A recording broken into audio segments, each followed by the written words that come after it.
धाकड़ खबर बेखौफजुमा बेबाक अंदाज। धाकड़ खबर के न्यूज रूम से मैं आपके साथ हूं अकरम रईस खान। कोर्ट संबंधित खबरों का ताजा बुलेटिन लेकर एक बार फिर से आपके सामने हाजिर हूं। हालांकि जो शब्द बोल रहा हूं कि एक बार फिर से महीनों बाद हाजिर हुआ हूं, आप लोग जानते हैं हम लोग इस बुलेटिन को रोजाना आपके सामने रखते थे, लेकिन पिछले कई महीनों से ये बुलेटिन आपके सामने नहीं रख रहे हैं। लेकिन आज से शुरुआत कर रहे हैं। आपकी दुआओं की ज़रूरत है क्योंकि खबरें बहुत हैं भैया आज के टाइम में। देखो इतनी खबरें हैं, सोचते हैं ये कर लें वो कर लें, लेकिन इंसान तो अपनी वुसअत के हिसाब से ही काम कर पाएगा ना जी। तो इसलिए बहुत सारी चीज़ें छूट जाती हैं, लेकिन अगर आप लोगों की दुआएं और प्यार रहेगा तो इस बुलेटिन को रोज़ाना करने की कोशिश करेंगे। वैसे आप धाकड़ खबर पर अब 3 बुलेटिन रोज़ाना देख सकते हैं। सुबह आप उत्तर प्रदेश के जंगल राज से जुड़ी हुई खबरों का ताज़ा बुलेटिन देख सकते हैं। शाम को आप बंगाल से जुड़ी हुई खबरों का ताज़ा बुलेटिन देख सकते हैं। और तीसरा बुलेटिन अब ये हम लोग जो हमारा ही है, इनिशिएटिव किसी और को तो जाता नहीं है। कोर्ट बुलेटिन सिर्फ आपको धाकड़ खबर पे ही देखने को मिलता है। लंबी हो जाएगी बातचीत, आप लोग भी पक जाएंगे, क्योंकि आजकल भोंपू मीडिया और उसके दलाल चाटुकार दंगाई पत्रकारों ने आपको चस्का लगा दिया है 10 मिनट में 100 खबरें देखने का, फिर चाहे खबरों का बलात्कारी क्यों ना हो जाता हो। छोड़ते हैं इधर उधर की बात, शुरुआत करते हैं बुलेटिन की। चलते हैं पहली खबर की तरफ। पहली खबर काफी महत्वपूर्ण है जो सुप्रीम कोर्ट से हमारे सामने आ रही है। कोरोना से मरने वाले हर शख्स के जो पीड़ित परिवार है को मुआवजा नहीं दिया जा सकता, और 4 लाख रुपए का मुआवजा ये तो कतई भी नहीं दिया जा सकता है। ये बाकायदा हलफनामा दाखिल करते हुए सुप्रीम कोर्ट में केंद्र सरकार ने कहा कि अगर ऐसे मुआवजा देने लग जाएंगे तो आज एक बीमारी के लिए मुआवजा दे रहे हैं, कल को दूसरी बीमारी के लिए मुआवजा देना पड़ेगा, ये तो गलत हो जाएगा। और अगर ऐसे मुआवजा देने लगे तो SDRF यानी कि स्टेट डिजास्टर मैनेजमेंट अथॉरिटी का जो फंड है, रिलीफ फंड जिसे कहते हैं, वो सारा खाली हो जाएगा, उसमें कुछ भी नहीं बचेगा। और रही बात आप प्राकृतिक आपदा होगी, तो प्राकृतिक आपदाओं में बीमारी नहीं आती है। प्राकृतिक आपदाओं में भूकंप आता है, प्राकृतिक आपदाओं में बाढ़ आती है।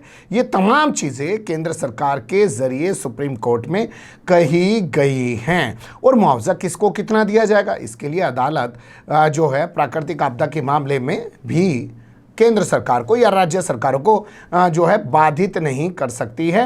ये राज्य और केंद्र सरकार का निर्णय होगा कि कितना मुआवजा दिया जाएगा। 2 लाख रुपए दिए जाते हैं, घायलों को 50,000 रुपये, कम घायलों को 25,000 रुपये। अब भाई कोर्ट कहेगी कि 5 लाख दे दो घायलों को, ना देते हम तो इनकी मर्जी। तो ये एक बड़ा अपडेट आ रहा है जो सुप्रीम कोर्ट से हमारे सामने आया, इसी को सबसे पहले आपके सामने रखा। बता दें PIL दाखिल करके डिमांड की गई थी कि कोरोना के दौर में जो लोग मारे गए हैं उनके परिजनों को 4 लाख रुपए का मुआवजा दिया जाए। दूसरी खबर का रुख कर लेते हैं। कोरोना के दौर में बुजुर्ग कैदियों को जेल से रिहा किया जाए, ये मांग करते हुए देश की जानी मानी सामाजिक कार्यकर्ता मेधा पाटेकर ने सुप्रीम कोर्ट के अंदर एक पिटीशन दाखिल की है। उन्होंने कहा कि पिछले साल आपने एक आदेश जारी किया था, जिसके बाद कुछ राज्यों ने हाई लेवल कमेटी बना दी थी, जिसके बाद डिसाइड किया गया कि फला को पैरोल पे छोड़ दो, फला को जमानत दे दो। वो किया गया, लेकिन उसमें ये लिहाज नहीं रखा गया कि जो 70 साल की उम्र से ज़्यादा के बुजुर्ग कैदी हैं उनको प्राथमिकता के आधार पर छोड़ा जाए, क्योंकि कोरोना के दौर में हम आंकड़े देख रहे हैं, उसमें मरने वालों की जो संख्या है वो 45 पार से ज़्यादा की है, 60 पार से ज़्यादा की है। तो ऐसे में जो 70 साल से ज़्यादा की उम्र के कैदी हैं उनको रिहा किया जाना बेहद ज़रूरी है। इसके लिए एक स्पष्ट तौर पे गाइडलाइन जारी की जानी चाहिए सुप्रीम कोर्ट की ओर से, और एक पूरी व्यवस्था स्थापित किए जाने का आदेश जारी करना चाहिए। ये मांग करते हुए पिटीशन सुप्रीम कोर्ट में दाखिल कर दी गई है। अब देखना दिलचस्प होगा सुप्रीम कोर्ट इस पर कब सुनवाई करेगा और सुप्रीम कोर्ट कब इस पर कोई निर्णय सुनाएगा। मेधा पाटेकर का कहना है कि 5,163 कैदी हैं जिनकी उम्र 70 साल से ज़्यादा है। अगर आप इनको भाई रिहा नहीं कर सकते तो किसी ऐसी जगह इनको शिफ्ट कर दीजिए जहाँ पे सुरक्षित रह सकें, और इनके इलाज का डॉक्टर, दवा, गोली, दारू जो भी कुछ है उसका व्यवस्था पूरी तरीके से किया जा सके। अगली खबर का रुख कर लेते हैं। काफ़ी महत्वपूर्ण खबर है, आप लोगों को नोट करके रखनी चाहिए, लेकिन ज़्यादा नोट भी नहीं करनी चाहिए क्योंकि सिर्फ 4-5 दिन के लिए ज़मानत मिली है। लाखों लोगों से ठगी करने वाले बंशीलाल को सुप्रीम कोर्ट ने आखिर ज़मानत पर रिहा कर दिया, लेकिन ये ज़मानत उसको 25 जून तक की सुबह के लिए दी गई है। 25 जून की सुबह 10 से 11 बजे के बीच उसे फिर से अदालत में आके अपने आप को सरेंडर करना होगा, जेल के अंदर जाना होगा। सुप्रीम कोर्ट कि जस्टिस हेमंत गुप्ता की अध्यक्षता वाली बेंच ने बंशी लाल को इसलिए जमानत दी है क्योंकि उसकी मां का निधन हो गया है और वो उनके अंतिम क्रिया जो भी हैं तमाम चीज़ें हैं उसमें शामिल हो सके। बता दें आपको, पिछले साल बंशी लाल को तेलंगाना से गिरफ्तार किया गया था। उसने एक स्कीम चलाई, 2 साल में पैसा दुगना कर लो। हमारे भारत में आज भी लोग खूब ठगे जाते हैं। मैं सच बताऊं आपको, ये जो चैनल बना के हम लोग बैठे हैं धाकड़ खबर पे, अगर हम इस पर इमोशनल ड्रामा शुरू कर देना, ये देखिए ये बेचारा कितना गरीब है, इसके परिवार में कोई नहीं है, इसके लिए थोड़ी सी भीख दे दो, आधी भीख आ जाए, आधी हम रख लें, आधी दूसरों को दे दें, तो आप लोगों से खूब पैसा बना सकते हैं। क्योंकि यहाँ ये सब चीज़ें चलती हैं, ये लोगों ने धंधा क्रिएट कर रखा है। तो सुप्रीम कोर्ट में इसे सरेंडर होना पड़ेगा। तो इसने क्या कहा, 2 लाख रुपए दो और 2 साल में पैसा दुगना कर लो। 31 लाख लोगों से इसने पैसा बनाया, लिया सबसे कि भाई सबका 2 साल में दुगना कर देंगे, करोड़ रुपए बनाया और उसके बाद सबको ठग लिया। इसके बाद इसके खिलाफ FIR दर्ज की गई, इसको जेल में डाल दिया गया। ये पहले हाई कोर्ट पहुंचा, हाई कोर्ट से जमानत नहीं मिली, फिर सुप्रीम कोर्ट पहुंचा। अब सुप्रीम कोर्ट ने कहा ठीक है भैया, माता जी का देहांत हो गया, 4-5 दिन के लिए जमानत दे देते हैं, 25 तारीख की सुबह आ जाना, सरेंडर कर देना, इससे ज़्यादा जमानत नहीं दी जा सकती है क्योंकि मामला कोई हल्का नहीं है। अगली खबर का रुख कर लेते हैं। ये खबर भी हमारे पास सुप्रीम कोर्ट से आ रही है। आसाराम नाम जानते होंगे ना, नाम सामने आते ही तस्वीर उभर जाती है। आजकल तो हमारे देश के प्रधानमंत्री का फोटो और आसाराम का फोटो बगल बगल ला दो, या पीछे से अगर देखें, साइड से देखें, तो लोग गच्चा खा सकते हैं कि कौन आसाराम है और कौन देश के प्रधानमंत्री नरेंद्र मोदी। ऐसा एक मीम व्हाट्सएप पे भी चल रहा है। तो आसाराम ने एक डिमांड की है सुप्रीम कोर्ट में। कहा साहब, मेरा जो इलाज होना चाहिए ना, वो हरिद्वार के बगल में एक आयुर्वेदिक सेंटर है, आयुर्वेदिक केंद्र हिंदी में बात करें, वहाँ से मुझे अपना इलाज कराना है, इसलिए मुझे वहाँ शिफ्ट किया जाए। इस पर राजस्थान सरकार सुप्रीम कोर्ट पहुंची, बाकायदे हलफनामा दाखिल किया और हलफनामा दाखिल करके कहा साहब एक बात तो बताओ, आसाराम बीमार है, हमने अस्पताल में भर्ती करवा रखा, ICU में उसका इलाज चल रहा है, तमाम सुविधाएं उसको मिल रही हैं, तो ऐसे में क्यों उसको हरिद्वार के आयुर्वेदिक सेंटर भेजा जाए? हम तो इसके हक में नहीं हैं, हम इसका विरोध करते हैं। इस पर जो आसाराम के वकील हैं उन्होंने कहा साहब ये क्या बात हुई, वहाँ जो अस्पताल में भर्ती हैं क्या उनका इलाज चल रहा है, क्या उनको बीमारी, कुछ बताते ही नहीं हमें। अदालत ने कहा अच्छा भाई ठीक है, ऐसा इस मामले को अब छुट्टी के बाद सुनेंगे। छुट्टी के बाद समझ रहे हैं ना, जून का महीना खत्म हो जाएगा, जुलाई से जब अदालत फिर से खुलेगी फिर से इस पर सुनवाई होगी। आपको बता दें, आसाराम 2 नाबालिग लड़कियों से रेप के आरोप में आजीवन कारावास की सजा काट रहे हैं और राजस्थान की जोधपुर जेल में बंद हैं, लेकिन बीमार होने की वजह से अस्पताल में हैं। लगता है उनका कोई राजनीतिक जुगाड़ नहीं है राम रहीम की तरह, वरना राम रहीम तो वेदांता हॉस्पिटल में लेटे ही हैं, पैरोल पे भी बाहर आ जाते हैं और कहते हैं आने के बाद हनीप्रीत को बुला दो साहब, वो हमारी सेवा में रहेगी, हम तो वैसे ही ठीक हो जाएंगे। लेकिन अस्पताल जो है, या ये कहें कि अदालत जो है, इस बात की इजाज़त नहीं देती है। शायद आसाराम के मामले में उतनी रियायत नहीं मिल पा रही। अगली खबर का रुख कर लेते हैं।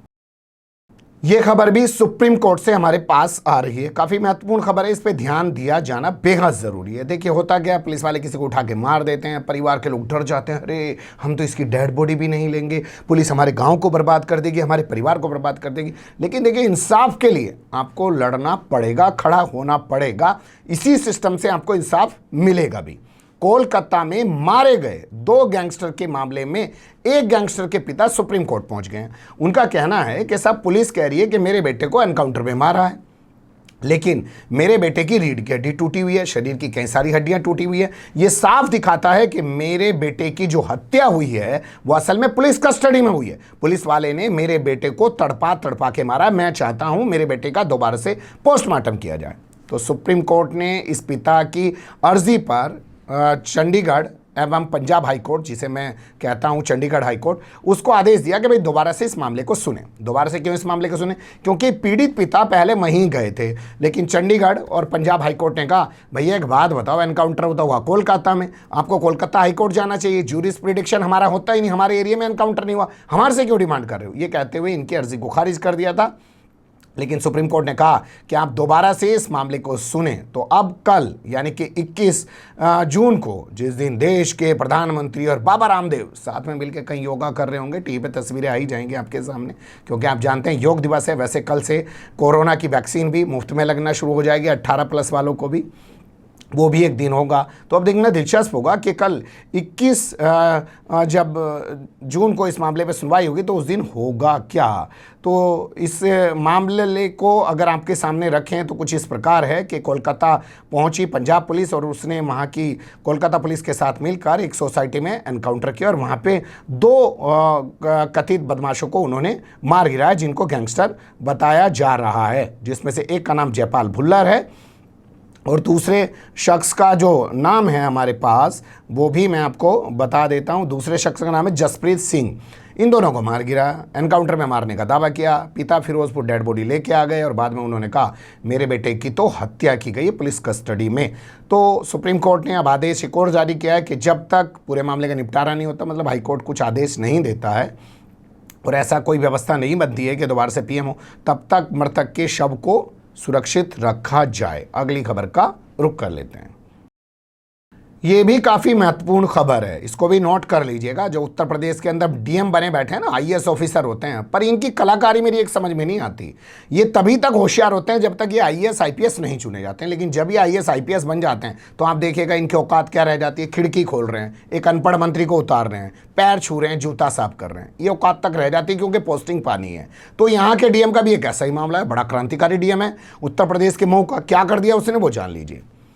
एक शख्स जिसका नाम था फैज़ मोहम्मद, वो मऊ का रहने वाला था। सड़क एक्सीडेंट में उसकी मौत हो गई। सऊदी अरब में वो काम करता था। अब वहाँ की सरकार ने मुआवजा दिया 60,60,375 रुपये का। वो मुआवजा यहाँ के डीएम के पास आ गया।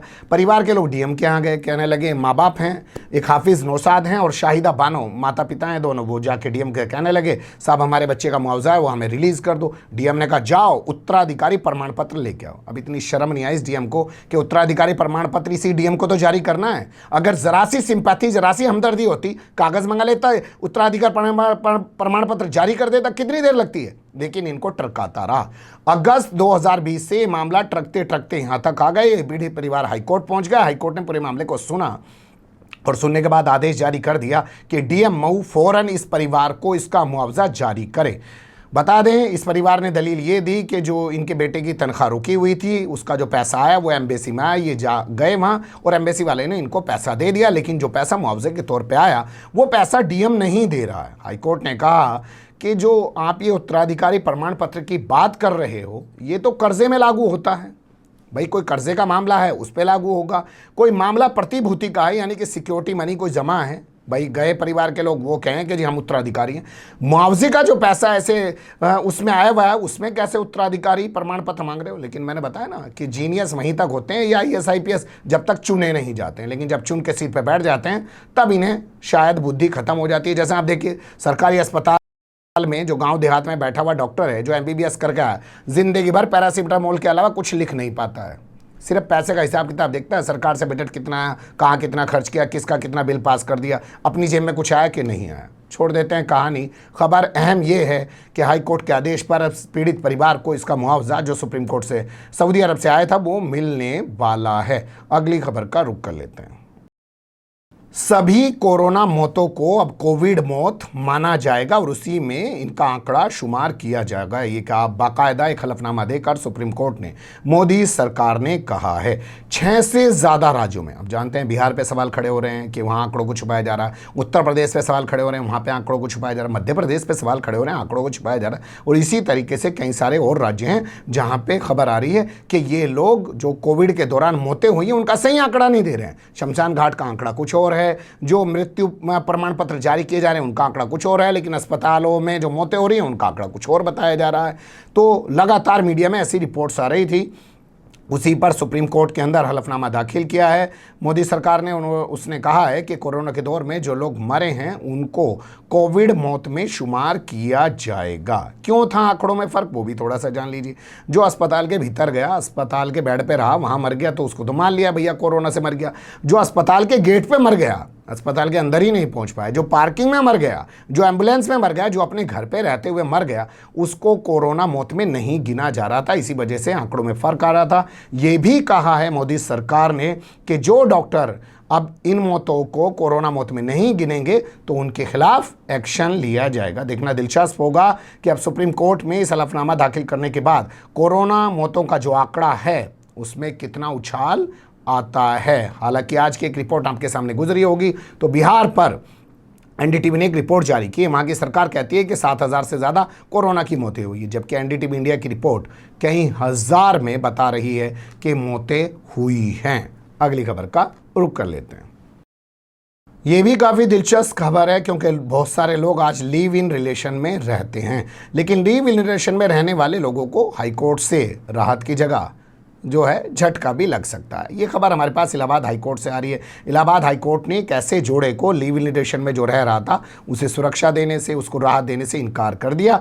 हाईकोर्ट ने कहा क्योंकि महिला पहले से शादीशुदा है और फिर भी वो एक शख्स के साथ लिव इन रिलेशन में रह रही है और हिंदू मैरिज एक्ट के तहत वो ऐसा नहीं कर सकती है, इसलिए उसको कोई राहत नहीं दी जाएगी। साफ कहा कोर्ट ने कि हम लोग लिव इन रिलेशन में किसी के रहने के खिलाफ नहीं है, लेकिन ऐसी महिला जो पहले से शादीशुदा है, हिंदू मैरिज एक्ट के तहत वो ऐसा नहीं कर सकती है, तो इसलिए उसको राहत नहीं दी जा सकती। महिला और उसका जो भी पार्टनर था, इन दोनों ने पिटीशन दाखिल करके कहा था कि हमें हमारे परिवार से जान का खतरा है, वो लोग हमें प्रताड़ित कर सकते हैं, हमें सुरक्षा दिलवाई जाए, लेकिन हाईकोर्ट ने साफ इनकार कर दिया। अगली खबर का रुख कर लेते हैं। ये खबर भी हमारे पास इलाहाबाद हाईकोर्ट से आ रही है। काफ़ी महत्वपूर्ण खबर है साहब। उत्तर प्रदेश की पुलिस से जुड़ी हुई जाबाज पुलिस जो देखते ही एनकाउंटर कर देती है, बदमाश उसके डर से थाने पहुंच जाते हैं। माई बाप हमें गिरफ्तार कर लो, माई बाप हमें गोली मत मारना, हम तो खुद ही चल के आ गए हैं, आपको गोली भी चलाने की ज़रूरत नहीं है, घायल भी करने की ज़रूरत नहीं है, अपनी गाड़ी का डीजल पेट्रोल खर्च करने की ज़रूरत नहीं है, अपने मुखबिर पर पैसा लगाने की ज़रूरत नहीं है, हम लोग खुद ही आ रहे हैं, हमें जेल में डाल दीजिए। तो उस क्रांतिकारी पुलिस का एक चेहरा जो इलाहाबाद हाईकोर्ट से सामने आया। एक कानून है जो 1986 में बना, जिसे आप कह सकते हैं गैंगस्टर एक्ट, यानी कि गैंगस्टर अधिनियम 1986। 35 से ज़्यादा साल हो चुके हैं भाई, 2021 चल रहा है, 1986 में बना, 35 बरस तो हो ही गए, लेकिन 35 बरस में इवलो इस कानून का जी नियमावली तैयार न हुई। मतलब ये कानून कैसे काम करेगा, इस कानून के लिए क्या फॉर्मेट होना चाहिए, किस तरीके की पूरी प्रक्रिया होनी चाहिए, पुलिस ने कुछ नहीं लागू करा। तो जमकर फटकार लगाई सरकार को और कहा कि दिसंबर तक 2021 तक इस कानून से जुड़ी हुई पूरी नियमावली, पूरे नियम तैयार कीजिए और काम को ज़रा प्रोफेशनल तरीके से कीजिए। हाईकोर्ट ने गृह विभाग के प्रमुख सचिव और डीजीपी को आदेश जारी करते हुए कहा कि वो दिसंबर तक गैंगस्टर एक्ट के तहत जो है पूरी एक विस्तृत नियमावली तैयार करे। साथ ही जब तक भाई ये नियमावली नहीं तैयार हो रही, एक सर्कुलर जारी करे, जो ज़िले के एसपी हैं, एसएसपी हैं, उनको कहे कि वो अपने ऑफिस में एक सीओ यानी कि सर्किल ऑफिसर, हिंदी में बात करें तो क्षेत्राधिकारी, इंग्लिश में बात करोगे तो डीएसपी कह दोगे जी, तो डीएसपी को बैठाए। डीएसपी की जिम्मेदारी हो कि तमाम ज़िले के जो गैंगस्टर हैं उनका पूरा खाका तैयार करे, उसका सुपरविजन एसपी और एसएसपी करे और उसके बाद उन तमाम डेटा को जो है आगे भेजा जाए रिकॉर्ड के लिए। साथ ही एक चीज़ और भी कही है, कहा कि गैंगस्टर जो है उसका गैंग चार्ट पूरी तरीके से बनाया जाना चाहिए, और गैंग चार्ट किस तरीके से होना चाहिए वो थोड़ा सा देख लीजिए। गैंग चार्ट में दर्शाया जाना चाहिए कि अपराध कैसा है, दूसरा अपराध की प्रवृत्ति कैसी है, कितने उसके खिलाफ कितने अपराध दर्ज हैं, अपराधों की जो संख्या है वो आखिर कितनी है। इसी तरीके से आगे कहा गया है कि उसके पास जो अवैध संपत्ति है वो भी इसमें शामिल की जानी चाहिए, चार्ट में दर्शानी चाहिए। सामाजिक व आर्थिक स्तर कैसा है उसका, भाई दबंग है, गुंडा है, मवाली है, नेता बना घूम रहा है गैंगस्टर होने के बाद भी, मतलब जो भी कुछ है लिखे। ज़िले से लेकर प्रदेश के बाहर तक कहाँ कहाँ पे उसका गैंग फैला हुआ है, तमाम डेटा उसमें शामिल किया जाना चाहिए। ये एक बड़ा आदेश इलाहाबाद हाईकोर्ट ने 3 गैंगस्टर के आरोपियों को जमानत देते हुए जारी किया है। अदालत ने आगे कहा है कि पुलिस जो है लापरवाही से काम कर रही है, जिस कारण पुलिस को मनमानी करने की मर्जी मिल रही है, जिस पे चाहे गैंगस्टर लगा दे रही है, ना उसकी नियमावली को फॉलो करती है, किन लोगों पे गैंगस्टर लगना चाहिए, किन पे नहीं लगना चाहिए, उठा के लगा देती है। और इसका फ़ायदा आरोपियों को भी मिल रहा है। जब आप गैंगस्टर में लापरवाही से ऐसे काम करेंगे तो अदालत से उनको ज़मानत मिल जा रही है, इसलिए इसको लेकर एक विस्तृत नियमावली बनना बेहद ज़रूरी है। देखना दिलचस्प होगा हाईकोर्ट के इस आदेश के बाद क्या सरकार कुछ करेगी, क्योंकि सुप्रीम कोर्ट ने तो कहा था भैया भीड़ तंत्र के लिए कानून बना दो। आज तक कानून बना भीड़ तंत्र रोकने के लिए? कहीं भी कोई किसी को भी किसी मामले को लेकर मौत के घाट उतार दे रहा है। अगली और आखिरी खबर का रुख कर लेते हैं। ये खबर हमारे पास आ रही है स्मृति ईरानी से जुड़ी हुई। वैसे ये खबर आप धाकड़ खबर पर विस्तृत रूप से देख चुके होंगे, लेकिन बुलेटिन है कोर्ट का तो उसमें इसको शामिल करना बेहद ज़रूरी है।